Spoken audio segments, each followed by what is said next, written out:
Madame, Monsieur, bon début de semaine à toutes et à tous. Bonsoir, bienvenue aux 19h d'Antena. Le Premier ministre Augustin Matata Ponyo a échangé ce lundi 27 janvier 2014 avec le directeur général d'Afrique Atlantique sur le secteur de l'agriculture. Il a, avant cette séance de travail, présidé la réunion traditionnelle de la Troïka stratégique qui s'est apaisantie sur la situation du système bancaire congolais. Reportage Jean-Louis Miaswekam. Les indicateurs macroéconomiques sont au vert. Janvier, le mois du bilan, est l'occasion de faire celui des banques et de leurs activités. Les principaux paramètres caractéristiques de la situation des banques ont enregistré en 2013 une évolution également favorable. Les bilans de banques ont augmenté, si ma mémoire ne me trahit pas, de 17%. Le niveau de dépôt s'est accru de 14% et le niveau des crédits a également enregistré un accroissement de 26%. Le ministre délégué aux Finances a relevé le cas des mandataires de l'État qui s'organisent pour se faire primer. On a noté qu'il y a une certaine tendance qui se met en place pour que les entreprises publiques se fassent décerner, les dirigeants des entreprises publiques se fassent décerner des médailles de bons gestionnaires. Le chef du gouvernement a rappelé que la gestion publique n'est pas une activité folklorique. On ne peut pas comprendre que dans des entreprises où l'objet social n'est pas réalisé, où il y a accumulation de plusieurs mois d'arriérés de paiement, que les gestionnaires se fassent attribuer des prix de meilleurs gestionnaires. Et cette pratique est strictement prohibée. Le ministre de l'économie, le ministre du portefeuille ont reçu des instructions précises là-dessus. Le Premier ministre a échangé avec le directeur général d'Africa Atlantique sur le développement du secteur agricole en République démocratique du Congo. Et puis sachez que le vice-premier ministre en charge de la défense et des anciens combattants s'est rendu le week-end dernier à Mbujimayi afin de s'enquérir de la situation après l'explosion survenue dans une caserne le vendredi 24 janvier dernier. Il était à la tête d'une forte délégation composée notamment du ministre de la Santé publique Félix Kabange. Pour rappel, cette explosion a coûté la vie à 21 personnes et blessé tant d'autres. Dieu merci Nzob Mabiala, reportage. C'est la foudre qui est tombée sur la poudrière secondaire du Grand Brigade de la 5e région militaire au chef-lieu du Kassai oriental qui est détonatrice de ce drame. Le vice-premier ministre de la Défense et des anciens combattants Alexandre Loubatambo s'y est rendu en mission sur instruction du chef de l'État. Il était accompagné du ministre de la Santé Félix Kabange Numbi. Après les visites effectuées au lieu du drame, à l'hôpital Bonzola, à la clinique Notre-Dame, au centre de santé de référence du Komundele, à la morgue et à la séance de travail y relative, le vice-premier ministre de la Défense retient un bilan de 21 morts, 17 tués sur le coup, 2 à l'hôpital et 2 autres repêchés sur les décombres de la poudrière. À l'issue de la réunion, il a été décidé la prise en charge des funérailles par le gouvernement central, le transfert de 3 blessés et la création d'une commission d'enquête devant déterminer la nature de ce drame. Notons par ailleurs que le ministre de la Santé a remis un lot de médicaments au gouverneur de province Ngoï Kassanji pour pallier à toute éventualité. Fort de cette promptitude, le gouverneur n'a pas tari d'éloges, remerciant le chef de l'État Joseph Kabila, le gouvernement et le ministre dépêché à Mbujimayi. Retour à Kinshasa pour annoncer que le gouverneur de la ville-province de Kinshasa a procédé ce lundi 27 janvier à la remise officielle de l'étendard de commandement au nouveau commissaire provincial de la police, le général Célestin Kanyama. La cérémonie a eu lieu dans l'enceinte du camp Lufungula dans la commune de Lingwala. Reportage signé Paulin Kalamba et Joseph Belebele. C'est en présence des hommes de Dieu, autorités politico-administratives, officiers et sous-officiers de la police nationale congolaise que s'est déroulée cette cérémonie haute en couleur des prises des pouvoirs du commissaire provincial de la police ville de Kinshasa, commissaire divisionnaire adjoint Célestin Kanyama. Kanyama Chichikou Célestin, je vous remets cet étendard, symbole de votre commandement, que vous garderez jalousement jusqu'au sacrifice suprême pour l'intérêt supérieur de la République démocratique du Congo en général et plus particulièrement de la ville de Kinshasa. Le nouveau commissaire provincial de la police a donc pris le commandement de la ville de Kinshasa. Le général Kanyama a saisi cette occasion pour présenter sa nouvelle équipe de travail. Il a aussi promis une bonne collaboration entre la police et la population civile pour le maintien de la paix et sécurité sur toute l'étendue de la ville de Kinshasa. C'est officiellement aujourd'hui que nous prenons les bâtons de commandement. Nous envisagerons de travailler en concert avec la population et cette population doit nous faire confiance et surtout accepter de travailler avec nous pour l'intérêt supérieur de la nation. Et au moment opportun, on parlera sur ce que vous allez voir et ça sera concrétisé par les actions. La cérémonie s'est clôturée par un défilé.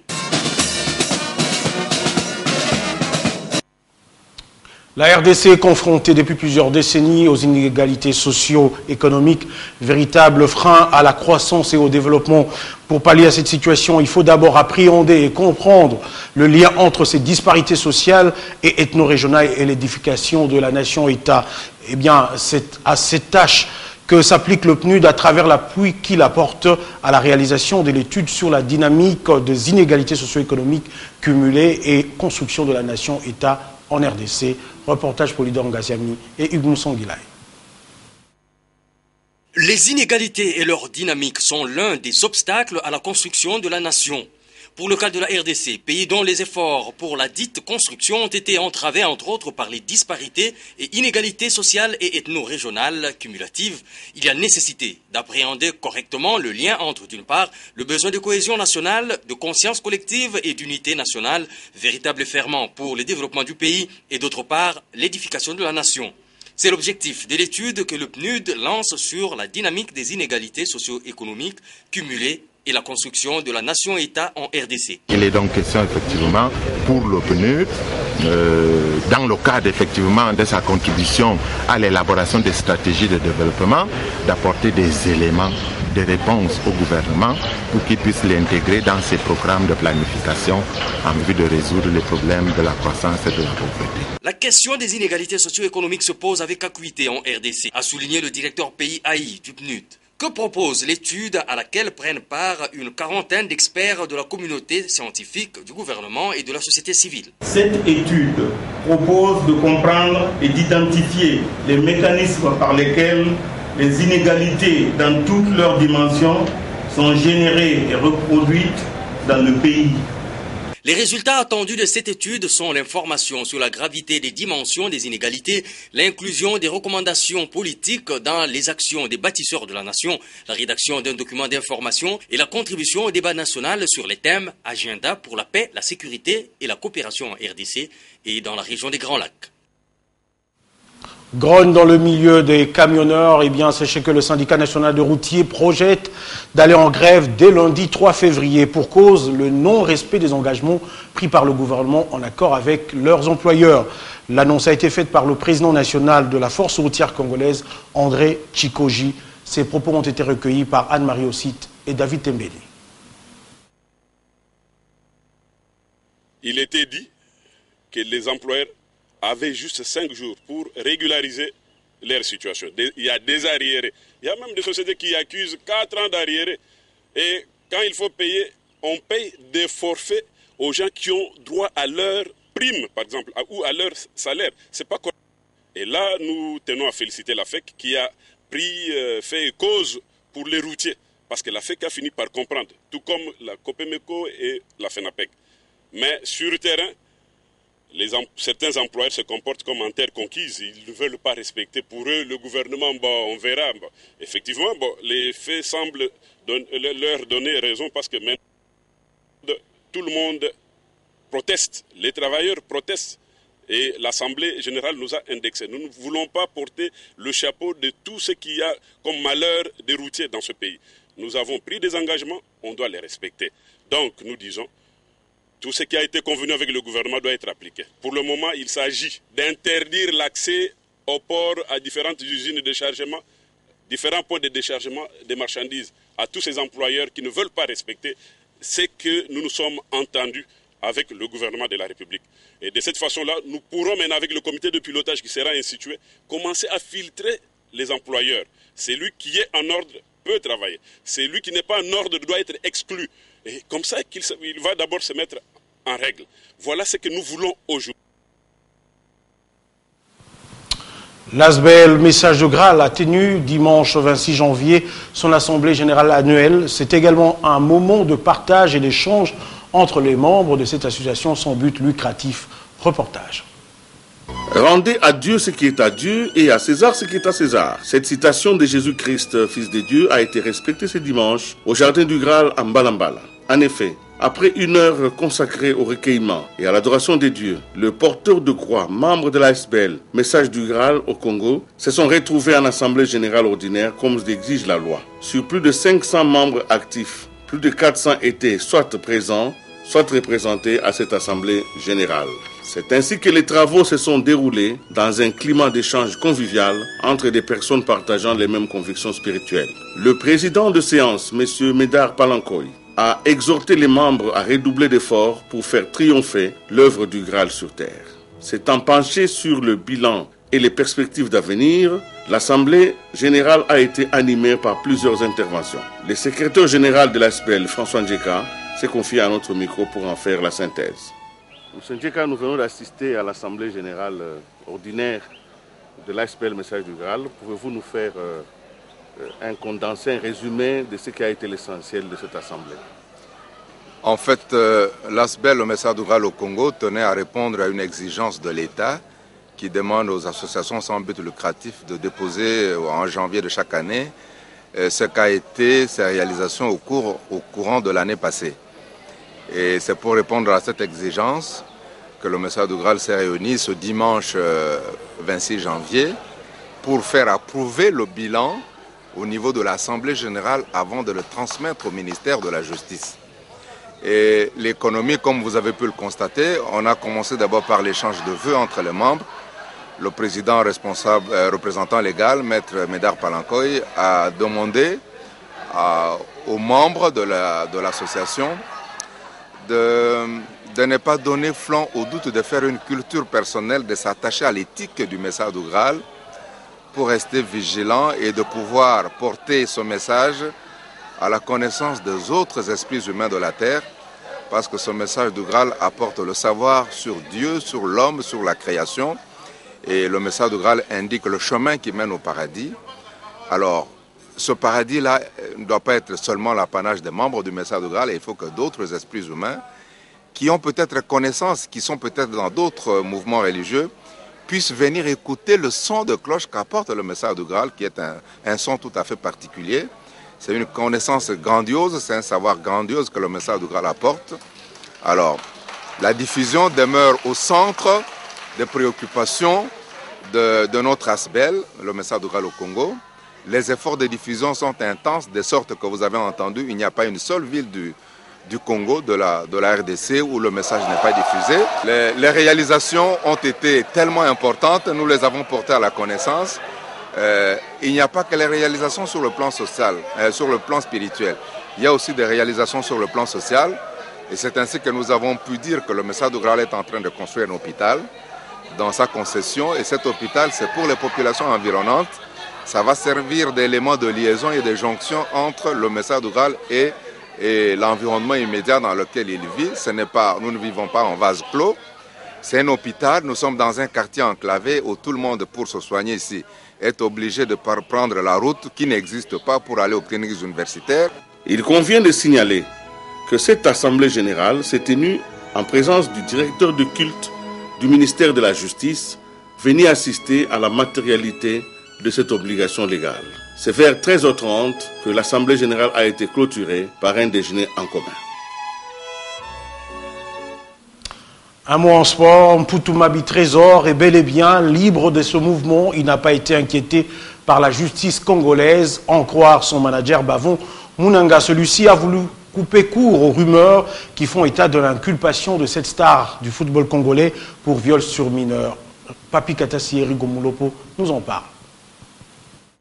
Suite aux rumeurs qui courent à travers la ville de Kinshasa concernant Trésor Mpoutumabi, sociétaire de Kabushkop en Angola, accusé par une certaine opinion d'avoir violé une fillette de 11 ans, Bavon Munanga, manager privé de Mpoutumabi, a coupé court à cette information. Mputu n'a jamais été interpellé par la justice congolaise et qu'il est bel et bien libre de ses mouvements. Je n'ai jamais reçu, ni Trésor Mputu, ni membre de sa famille, une convocation de la part de la justice congolaise par rapport à soi-disant violer une fille de 11 ans. En tout cas, là de là, je suis au courant des règles, mais c'est juste les gens qui sont en train d'appeler jour et nuit pour savoir que voilà, il y a ce qui s'est passé, on entend parler, machin, le Trésor Mputu a violé une fille de 11 ans à Lubumbashi, raison pour laquelle il a fui précipitamment en Angola. Donc, personnellement, je suis au courant des règles. Je n'ai rien reçu. Je l'ai appelé pour savoir, il dit qu'il ne connaît rien du tout. Donc, ce sont des spéculations. À titre de rappel, Mputu Mabi Trésor vient de signer un contrat d'1 année avec le club champion de la Girabola angolaise pour une saison. C'est après avoir presté 10 ans au sein du club louchois de TP Mazembe. Voilà. Place à présent à la revue de presse. Les journaux parus ce lundi ont été sélectionnés et commentés par Eric Izami.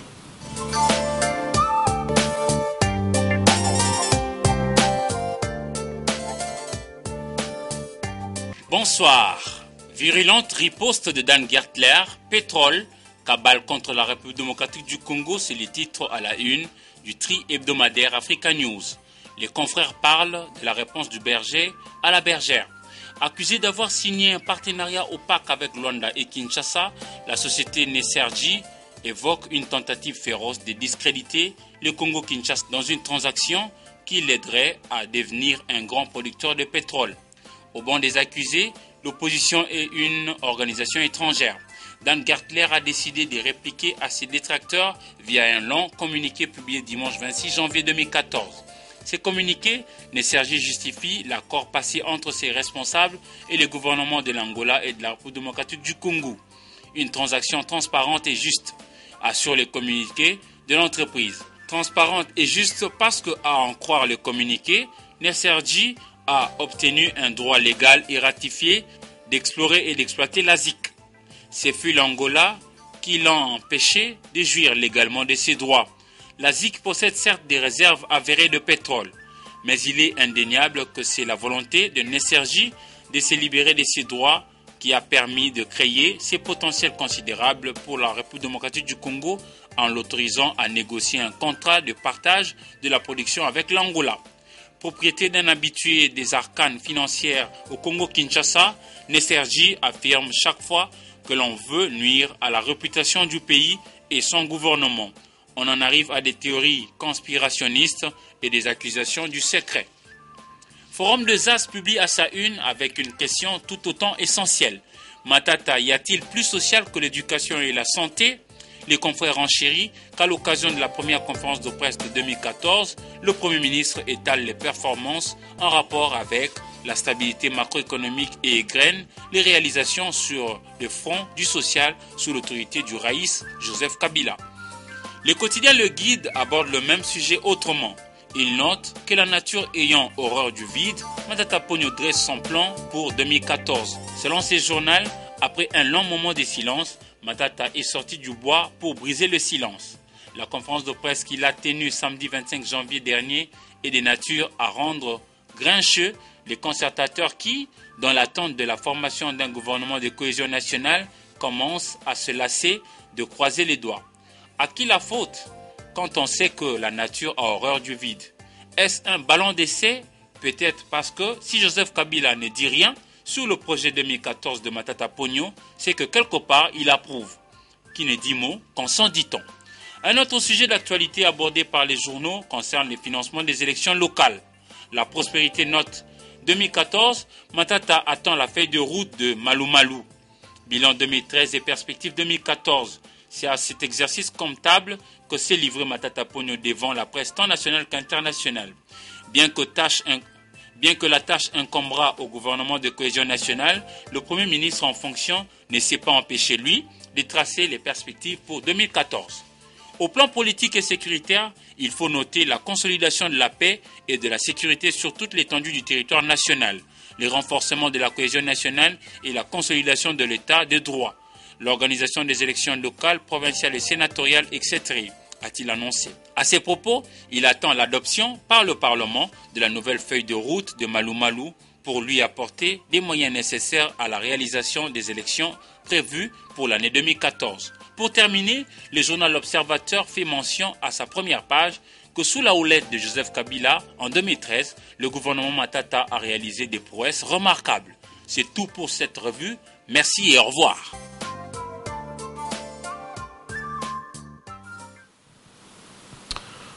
Madame le conseiller en communication et relations publiques du chef de l'État de la République du Congo, Claudia Sassou Lembumba, a organisé samedi 25 janvier un déjeuner de presse avec les professionnels des médias à Brazzaville. Les journalistes en ont profité pour mentionner les difficultés qu'ils rencontrent dans l'exercice de leur métier. Suivez plutôt cette page magazine sur des images extérieures.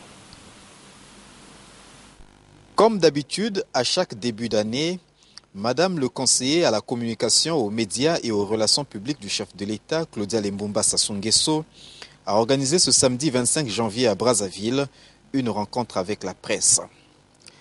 Rampant avec les sentiers battus, elle a opté cette fois pour un déjeuner d'échange, bien à l'opposé de traditionnelles communications à sens unique. Lorsque le modérateur de la cérémonie, après avoir planté le décor, donne la parole aux professionnels de la communication présents, on assiste à un déballage sans commune mesure. La langue de bois n'y trouve aucune place. Nous qui parlons, nous sommes dans les milieux de Radio Liberté, la presse privée. Nous ne savons pas si ces fonds ont été réellement distribués pour que la presse privée fonctionne. En ce qui concerne la Radio Liberté, Madame le conseiller, au niveau du département, je suis en train de me poser la question si Radio Liberté est reconnue comme telle et première radio libre privée au Congo. Mais j'interviens en qualité de vice-président de l'Association des éditeurs de presse du Congo. Tout à l'heure, mes collègues ont parlé de subventions, mais je crois que la subvention est prévue, subvention directe ou indirecte, par la loi sur la liberté de l'information. Et ce que je vais suggérer, c'est d'obtenir de vous que ces subventions soient désormais budgétisées. C'est-à-dire lorsque le gouvernement vote le budget, ou par le Parlement, que cette ligne budgétaire ressorte dans le budget du gouvernement. Et puis souvent, quand on est dans des grandes manifestations, on choisit des journalistes qui vont filmer le président. D'autres sont toujours derrière. Alors que nous tous, nous relayons la même information et chacun de nous a son angle d'attaque, à sa ligne éditoriale. Bon, nous, on nous laisse toujours derrière.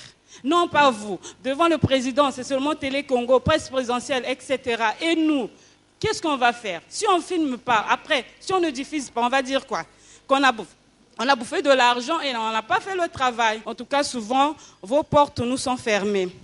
Devant la pertinence des interventions faites, Madame le conseiller à la communication, aux médias et aux relations publiques du chef de l'État, Claudia Lembumba Sassou Nguesso, a réaffirmé sa volonté de rencontrer ces professionnels en particulier pour approfondir les problématiques soulevées. Toutefois, certaines questions obtiennent, séance tenante, des réponses à la fois sincères et directes. Je vais prendre quelques points. Par exemple, là où vous avez parlé, allez, je vais commencer par le bout là, de la télévision, Télé Congo. Bon. Les problèmes, etc., qu'il y a au niveau de cette télévision. Il faut savoir que à mon cabinet de travail, sur ma table, c'est un chantier en cours. C'est-à-dire, nous sommes en train de regarder comment améliorer notre chaîne nationale. Pour ce qui est, par exemple, le point, j'ai entendu là, de l'orage. Il faut savoir que le 3 février prochain, il y a une équipe d'une société qu'on appelle TMP, avec son responsable, qui viennent ici avec tout le matériel qui avait déjà été commandé pour stabiliser ce problème et stabiliser le signal de notre télévision nationale. Donc, personnellement, je serai à la télévision le 3 février pour réceptionner avec le directeur de la télévision, M. Jean Bambi, ce matériel et puis Normalement, les installations devraient commencer le 4 février prochain. En dernière position, là, la dame qui demandait pour les reportages au niveau des activités du chef de l'État, que bon, que ce ne soit pas une seule personne, un seul journaliste par organe, mais plutôt deux, qu'il y ait un caméraman et puis un reporter. Bon, j'ai pris bonne note, par exemple, de cela, et nous verrons comment améliorer. Mais vous devez savoir aussi qu'autour des activités du chef de l'État, quelquefois, bon, nous pouvons être limités aussi. L'occasion a aussi permis à Madame le conseiller à la communication aux médias et aux relations publiques du président de la République d'exhorter les journalistes à rompre avec la diffamation et à privilégier le professionnalisme pour redonner à la presse nationale ses lettres de noblesse. Je suis conscient que cette presse n'est pas assez soutenue. C'est-à-dire, nous devons apporter à cette presse subvention, oui, nous devons... mais ça va ensemble. Hein. Vous voyez, si nous avons aussi le sentiment que cette presse n'est pas au niveau, qu'elle n'est pas très professionnelle, qu'elle ne respecte pas ci, elle ne respecte pas ça, disons, alors ça ne nous donne pas toujours l'envie aussi de la soutenir et de la soutenir correctement. Je pense que là, ça doit être du donnant-donnant. Hein. Vraiment, je suis honnête avec vous, il faut que ça soit du donnant-donnant. Autant on doit sentir un certain niveau de professionnalisme, mais ça va nous encourager aussi à soutenir cette presse et qu'elle soit au niveau de ce que nous souhaiterions, disons qu'elle soit. Hein. Sans monopoliser la parole, Claudia Lembumba Sassou Nguesso a donné l'occasion au directeur général de Télécongo, Jean Obambi, de parler de l'accord signé ce samedi entre son organe et Euronews et des coupures du signal de Télécongo à l'annonce des orages.